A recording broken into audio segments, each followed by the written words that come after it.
Bon, on va commencer, en attendant que l'écran se rafraîchisse, puis que Francis puisse nous mettre onfaitquoi.com à l'écran. Donc il m'incombe la lourde tâche de vous présenter le service onfaitquoi.com. Donc je vais peut-être commencer par me présenter. Donc je m'appelle Philippe Berthaud, je suis un des associés de l'aventure onfaitquoi.com, avec le t-shirt noir qui fait de la pub pour son site, c'est Francis Monod, et Amit Drift qui est développeur web et qui est également associé sur l'opération onfaitquoi.com. Donc la genèse un petit peu d'onfaitquoi.com, c'est nous on est 3 chefs d'entreprise, on est habitué à sortir dans le milieu culturel, dans le milieu sportif, on habite le pays de Montbéliard, et pour Hamid, lui il habite dans le territoire de Belfort. On a eu un constat, donc on est dans un microcosme géopolitique qui est compliqué avec 3 départements, la Haute-Saône, le territoire de Belfort et le Doubs, avec des tendances politiques différentes, avec des tiraillements entre les 2 grandes villes, donc Montbéliard et Belfort, si bien que quand on est montbéliardais, on a beaucoup de mal à avoir l'information belfortaine, quand on est belfortain, on a beaucoup de mal à avoir l'information montbéliardaise, et quand on est en Haute-Saône, on n'en parle même pas parce qu'on n'a aucune information. Donc partant de ce constat-là, nous on s'est dit, il y a peut-être matière à avoir un outil numérique en ligne qui recense toute l'offre de sorties et de loisirs sur le pays de Montbéliard et sur le Nord-Franche-Comté. C'est vrai qu'auparavant, quand par exemple on était intéressé par le théâtre, il fallait prendre la brochure de Lalande, la brochure du Granit, la brochure du théâtre Edwige Feuillère, et puis essayer de faire sa programmation. L'idée c'était de recenser toute l'offre dans un seul et même lieu, et en l'occurrence sur un site internet. La difficulté, bien sûr, c'est de recenser toute l'offre et de la rentrer. Alors, en partant de ce constat-là, on s'est dit ce qui serait bien, c'est que ça soit les organisateurs eux-mêmes qui rentrent leurs annonces et leurs manifestations.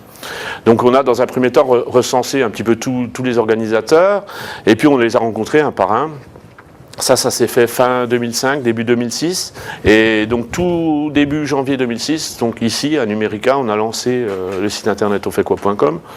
Donc aujourd'hui, sur le site, il doit y avoir aux environs de 700 annonces à peu près, je crois entre 500 et 700 annonces, c'est très fluctuant parce que tous les jours le chiffre bouge. La particularité du site, c'est que l'annonce, à partir du moment où elle a été saisie et que la date est passée, l'annonce tombe, elle n'est plus sur le site. Donc vous n'avez pas de problème de mise à jour, automatiquement l'annonce tombe. L'autre intérêt, c'est comme je vous le disais, c'est les annonceurs eux-mêmes qui rentrent leur annonce. Donc ils créent un compte annonceur, ils ont la main sur l'annonce, c'est-à-dire qu'ils vont pouvoir rentrer l'annonce, mettre une photo, mettre les dates, et puis garder la main sur l'annonce. S'il y a une modification de date, s'il y a une modification de contenu, ils vont pouvoir reprendre leur annonce et la modifier en ligne. Bien sûr, elle passe dans un SaaS de validation que nous faisons nous-mêmes, et généralement l'annonce elle est mise en ligne même pas 1 heure après modification. Voilà, donc tout tourne autour d'un moteur de recherche. Donc je vais peut-être laisser Francis faire une recherche type. Donc vous voyez ici, vous avez une recherche multicritère. Donc je vous parlais tout à l'heure du Nord-Franche-Comté. Il s'avère qu'aujourd'hui, on va au-delà, à la demande notamment des annonceurs. Donc on a des annonces sur le pays de Montbéliard, sur le territoire de Belfort, Héricourt et ses environs, Lure et ses environs, Doubs-des-Soubres-Lomont, ça va de Pont-de-Roide à Mèche, Pontarlier. Grand Besançon, le Jura, Vesoul-Grès-Luxeuil, Audoux, Dijon, et dans tout, on va retrouver la Suisse notamment et l'Alsace. Ensuite, on a un autre critère qui est quoi? Donc du cinéma, de la musique, théâtre, sport, salon, fêtes, soirées, expos, musées, conférences, loisirs, animations, foires, marchés, festivals et autre chose. Donc là, par exemple, on va faire une recherche, je sais pas, musique, concert. Quand? Bon, donc cette semaine, par exemple, qu'est-ce que je peux aller voir comme concert cette semaine? J'espère qu'il y a quelque chose. Voilà, ça va. Donc cette semaine, il y a le printemps musical, c'est une opération sur le 700e à Belfort, sur l'anniversaire du 700e anniversaire de Belfort. Donc il y a effectivement des concerts. Voilà. Donc cette annonce, moi, bien sûr, je peux l'imprimer, je peux l'envoyer à quelqu'un, je peux passer à la fiche suivante. On va revenir sur une autre recherche. On peut faire une recherche par mots-clés. Si tu as par exemple, Francis, tape jazz. Jazz, c'est ça? Jazz, ouais. Par exemple. Voilà. Donc il y a une conférence à l'ALAN, donc la contrebase dans tous ses états. Et puis ensuite, donc à chaque fois quand vous cliquez, par exemple, cliquez voir sur la contrebase dans tous ses états, donc on arrive à une fiche qui annonce l'info. Et éventuellement, vous avez des sponsors. C'est-à-dire que nous, on a un contrat, par exemple, avec France Bleu. France Bleu, toutes les annonces qui sont relayées par France Bleu sont relayées sur le site onfaitquoi.com automatiquement. Alors voilà un petit peu le service onfaitquoi.com loisirs. Juste pour préciser au niveau du moteur, donc on peut aussi demander l'ensemble des catégories sur une région, sur un lieu géographique. On n'est pas obligé de renseigner chaque, oui, chaque critère. Hein. Donc, on peut faire une recherche de ce type-là.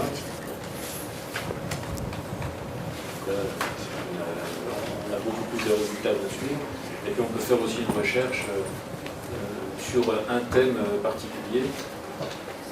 Le théâtre. Par exemple, le théâtre. On va chercher, puis il va rechercher le théâtre dans tous les livres, sur toutes les périodes. Voilà. Donc,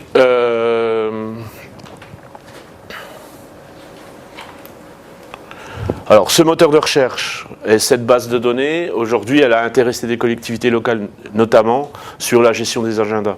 C'est-à-dire que l'intérêt, c'est que ça s'auto-alimente, on n'a plus besoin de remplir, et puis on n'a plus besoin à gérer, enlever les annonces une fois que la date est passée.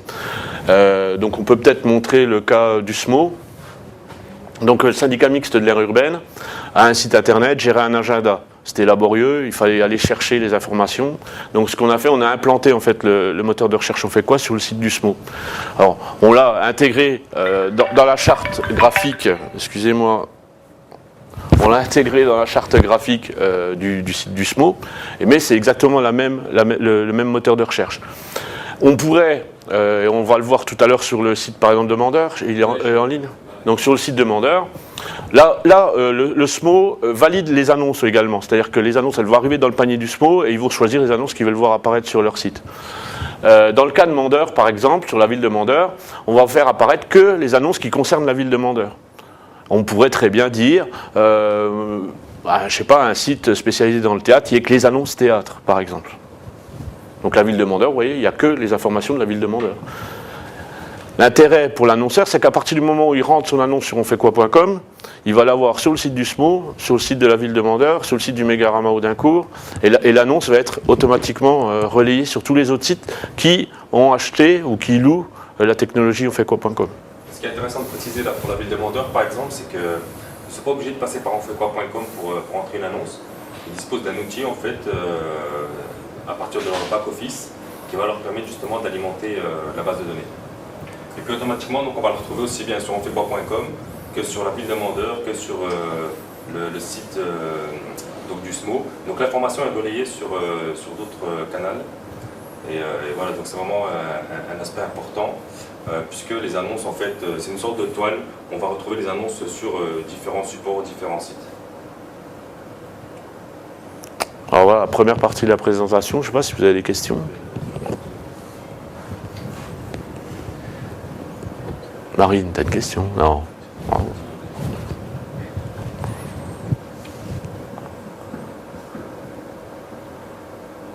Donc, partant de la version loisir, on a eu un questionnement notamment des CCI pour nous dire « Ah ouais, mais nous, on souhaiterait un site où on puisse recenser l'offre de formation, par exemple, l'offre de conférence.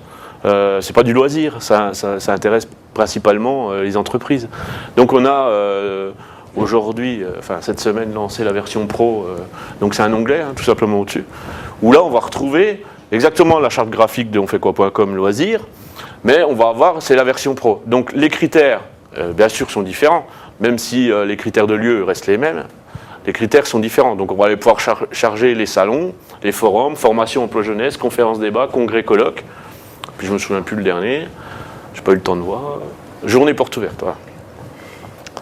Et là, c'est exactement le même fonctionnement, c'est-à-dire c'est la CCI du territoire de Belfort qui va saisir ses annonces de formation, ses annonces de conférences, c'est Numérica, c'est... Voilà. Je vais l'éteindre, je crois. Tac. Excusez-moi.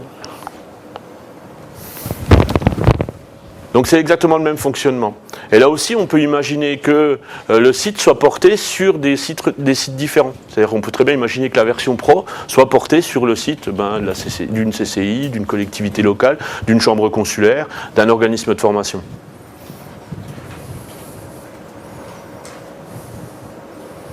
Voilà, donc là tu peux faire une recherche, je sais pas, par exemple plutôt sur un thème ou sur un... Alors, les niveaux d'annonce. Vous avez pu voir qu'on a des niveaux d'annonce différents, que ce soit dans la version pro ou dans la version loisir. Donc les niveaux d'annonce, en fait aujourd'hui, le service est complètement gratuit. C'est-à-dire que si vous êtes annonceur, vous avez une manifestation annoncée, vous pouvez l'annoncer gratuitement sur onfaitquoi.com. Le modèle économique, il n'est pas basé sur la vente des annonces. Le modèle économique aujourd'hui, il est basé sur le portage du site et du moteur de recherche sur des sites. C'est-à-dire qu'aujourd'hui, une collectivité locale qui veut intégrer le moteur de recherche onfaitquoi.com peut acheter le service ou louer le service. Et donc les niveaux d'annonce, c'est simplement des partenariats qu'on arrive à mettre en place avec les annonceurs. Je prends un exemple, l'Allan, on a un contrat avec eux à l'année, et les annonces, ils ont un certain quota d'annonces qui vont passer en annonces premium. Les annonces premium, c'est celles qui apparaissent sur la page d'accueil aléatoirement. Si tu recharges la page d'accueil, si tu peux montrer... En fait, on retrouve leur logo sur toutes les annonces de l'Allan. Donc là, lorsqu'on va cliquer sur la deuxième, par exemple, pique-nique chantant. Il y a un lien qui se fait voilà, il y a un lien avec le site de l'Allan. Il y a un lien qui se fait. Et lorsqu'on clique sur l'annonce, on retrouve également leur logo en bas de page. Donc c'est principalement, aujourd'hui on a un partenariat donc avec l'Allan, on a un partenariat avec des collectivités locales, la CAPM par exemple, la ville de Montbéliard, voilà. La Malse. Ouais.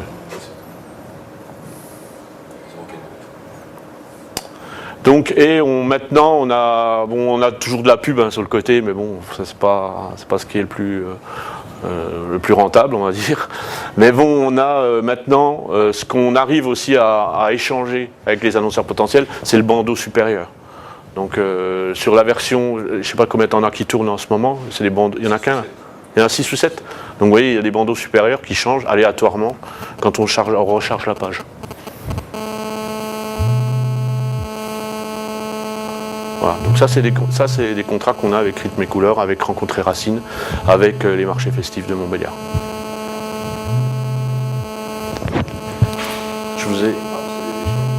C'est des échanges. Ouais. Par exemple avec Rencontres et Racines, on met en place un partenariat, il y a un jeu concours, voilà, ils offrent des places, voilà. Joint avec onfaitquoi.com, la version loisir, il y a une newsletter. La newsletter qui est envoyée toutes les semaines, avec une sélection de deux événements de la semaine. Alors là aussi, les événements, c'est du partenariat qu'on met en place. Nous, ce qu'on demande, c'est d'avoir une visibilité sur l'événement, que ce soit à travers les supports de com ou du présentiel, par de l'affiche, du tract, du flyer ou de la banderole, quoi. Et là, donc, c'est vrai qu'on a toutes les semaines quasiment un partenariat avec un événement. Donc la semaine dernière, c'était le championnat du monde Supermotard. Cette semaine, il y a les marchés festifs, il y a les rencontres professionnelles de Numérica, il y a...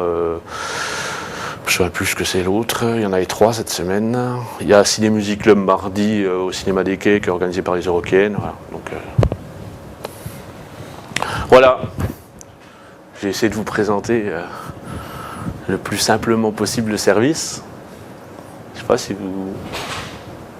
Oui. Et quelles sont les prochaines fonctionnalités que vous avez déjà pensées? Alors, il y en a plusieurs. Ce qu'on souhaiterait, c'est pouvoir intégrer à terme de la vidéo. On l'a déjà fait, à titre d'essai, notamment avec les Eurokéennes de Belfort. Donc très prochainement, je pense qu'on pourra intégrer de la vidéo. Multimédia, en général, du son ou de la vidéo. D'autres fonctionnalités aussi, on a pensé à une fonctionnalité kit pour les jeunes enfants. En fait, donc il y a des événements qui seront axés. Ils auront la possibilité en fait, de présélectionner entre les manifestations tout public et les manifestations donc, à destination des jeunes enfants. y a bien sûr un pendant qui pourrait être les tickets, en fait. C'est-à-dire qu'à partir du moment où vous sélectionnez une annonce, vous pouvez acheter en ligne votre billet. Donc là, on y travaille, ça fait déjà un moment qu'on y réfléchit. Il y a des choses qui avancent aussi dans le domaine du billet. C'est sûr que si c'est pour recevoir le billet à la maison par courrier, c'est pas très intéressant pour nous parce que c'est pas affolant. Ce qu'on souhaiterait, c'est peut-être réussir à mettre en place un système où vous recevez un MMS avec un code barre, c'est votre billet d'entrée ou des choses comme ça. Donc il faut attendre que la technologie évolue et là on pourra essayer de proposer ce service-là. Une évolution aussi à laquelle on a réfléchi mais qui n'est pas prévue pour le moment, c'est la possibilité de mettre en place un outil de géolocalisation qui va permettre à n'importe quel internaute de tracer un itinéraire vers le lieu de la manifestation. Donc on a eu des discussions avec Elia Michelin par exemple, pour ne serait-ce déjà que connaître leur technologie, voir comment est-ce qu'on pourrait implémenter ce type de solution sur le site et également connaître le coût. Donc voilà, ça fait aussi partie des projets qui sont mis en stand-by pour le moment mais qui ne sont pas écartés. Après, on fait quoi.com aujourd'hui, c'est une société où il n'y a pas de salariés. D'ailleurs, c'est nous trois qui avons chacun notre société. On fait vivre en plus, on fait quoi.com à côté. Donc voilà, il va y avoir un développement d'on fait quoi.com, mais bon, il faut attendre déjà de vendre la technologie et c'est ce qui nous permettra peut-être d'avoir un professionnel un jour et puis de pouvoir lui confier complètement les rênes de la société, quoi.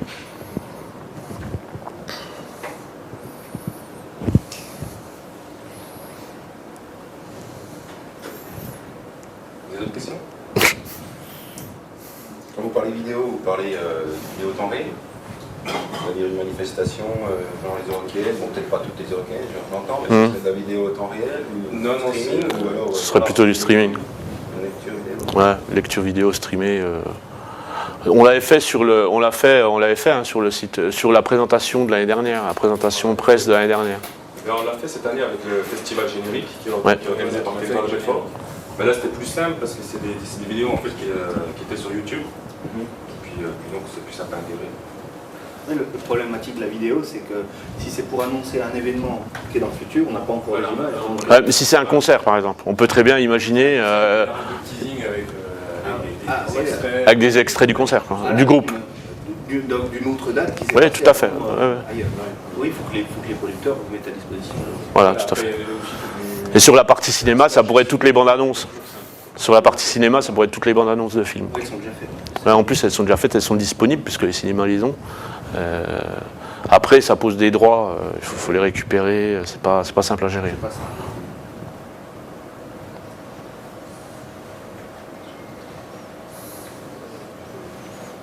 Pas vous, j'ai oublié des choses. Juste présenter peut-être l'encart à droite, espace annonceur. Donc, Ah oui, peut-être le back-office, ouais. Chaque annonceur en fait dispose d'un login et d'un mot de passe. Donc au préalable, il faut que l'annonceur s'inscrive. Alors l'inscription est gratuite bien sûr. Et donc à l'aide de son login et de son mot de passe, il va accéder à un espace. Peut-être, je ne sais pas, t'as appelé aussi, ouais, depuis le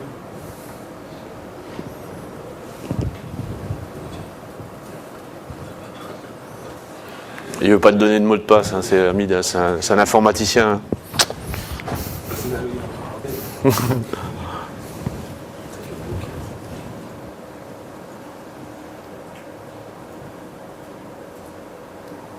Ah, ça commence bien. Je vais vous présenter plutôt depuis la fonction, depuis la version pro.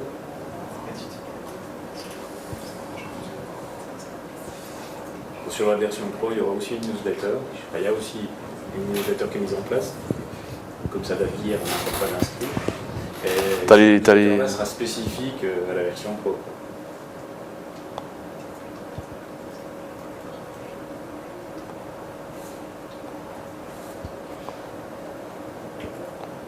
Ah, à mon avis, vous voyez que la sécurité fonctionne là, sur le site. Bon, c'est bon, on a compris. Peut-être un en tête. D'un annonceur, je ne suis pas sûr. Donc vous voyez, l'annonce au-dessus, elle a changé. Hein, c'est Heart of Gold, c'est Cinéma des Quais. Voilà. Donc là, vous avez, on a ici les informations sur le compte. Donc Par exemple, là, on est sur le compte de l'atelier des Maules. Donc, ils ont des crédits qui sont offerts. Donc, les crédits, c'est ce qui permet de passer des annonces en visualisation supérieure. Vous avez le nom, le mail de la personne qui gère le compte. En cours, il y a 2 annonces. En fait, il y a un aspect qui est vraiment important quand même, c'est que chaque annonceur garde la main sur le contenu de ses annonces. Je l'ai dit. Je l'ai déjà dit. Donc il y a 2 annonces en cours pour les Maules et ils ont déjà passé 14 annonces sur le site. Donc on garde en mémoire un historique des annonces. Ils peuvent revenir sur leur annonce, modifier. Voilà. Donc par exemple là. On peut faire en sorte qu'une annonce annuelle, l'année d'après, on la récupère. Ouais, vous avez l'historique. C'est l'historique. Il suffit de modifier les dates. Ouais, voilà. On revenait ici, si vous essayez de revenir au wall. Ils viennent ici et puis ils modifient le. C'est le modifier. Non, une fois qu'il y a une historique, tu peux pas. Ah bon? Par contre, vous avez la possibilité de modifier leur fiche. Si par exemple. Il y a un changement de personne, par exemple, de responsable des annonces. Donc parce qu'automatiquement, il va recevoir la newsletter. Parce qu'il est tenu au courant des infos. On met à la disposition des annonceurs avec lesquels on a un partenariat un nombre de crédits qui va leur permettre d'améliorer leur visibilité sur le site. Là, peut-être ça va être sur le moteur de recherche. Donc on a des zones qu'on a décidé de mettre en avant en page d'accueil. Donc celle-là, c'est les premiums, c'est ce qu'on appelle les annonces premium. Donc c'est le premier niveau. Ensuite vous avez des annonces présence, c'est celle-là. Et en fait derrière vous avez les annonces gratuites. Alors si on va par exemple faire une recherche, Alors, dans la recherche, en fait, ce qui se passe, c'est que les annonces premium sont sur toutes les pages de recherche. D'accord ? Les annonces présence seront que... Il n'y en a pas ? Si. Ouais, les annonces présence seront que sur la première page de recherche. Et ensuite, vous avez toutes les annonces gratuites. Donc, si je passe sur la 2e page de recherche, en bas, remonte, là. Je passe sur la 2e page et je vois qu'il y a donc toujours les annonces premium. Les annonces présence ont disparu et j'ai enfin les annonces gratuites en bas. Alors, quand on parle d'annonces gratuites, de toute façon, toutes les annonces sont gratuites. Si on veut passer en premium, c'est simplement un partenariat avec nous. Il suffit de nous téléphoner et de nous dire bon bah écoutez, j'organise un concert à Vendoncourt samedi soir, je fais des affiches, est-ce que vous pouvez me mettre en premium? Ouais, on négocie le fait qu'on soit présent sur l'affiche, on lui met ses crédits, et il passe son annonce en premium. Éventuellement, on négocie aussi la newsletter, si c'est un partenariat qui nous intéresse et qui l'intéresse, et on envoie ça, quoi. Voilà. Donc aujourd'hui, le site est monté petit à petit en termes de connexion. Ça a commencé aux alentours de 100-150 connexions par jour. Il y a eu une campagne de 4x3 qui a bien boosté les connexions. On doit être aux alentours, je sais pas, ça va, il y a des pics à 1000, 1200 connexions au jour, en pic. En moyenne, on se situe à 400-500, mais c'est vrai qu'on a eu des pics à 1000, notamment pendant le festival générique. On était très bien référencés dans les moteurs de recherche. Et puis en général, pendant la période des Eurokéennes ou du Festival des Mondes, lorsqu'il y a un événement qui est un grand événement dans la région, en général, on a pas mal de public qui transite via le site, parce qu'on est assez bien référencé dans le moteur de recherche. Voilà. Je vois pas quoi vous dire de plus. On a fait le tour. Si vous n'avez pas d'autres questions,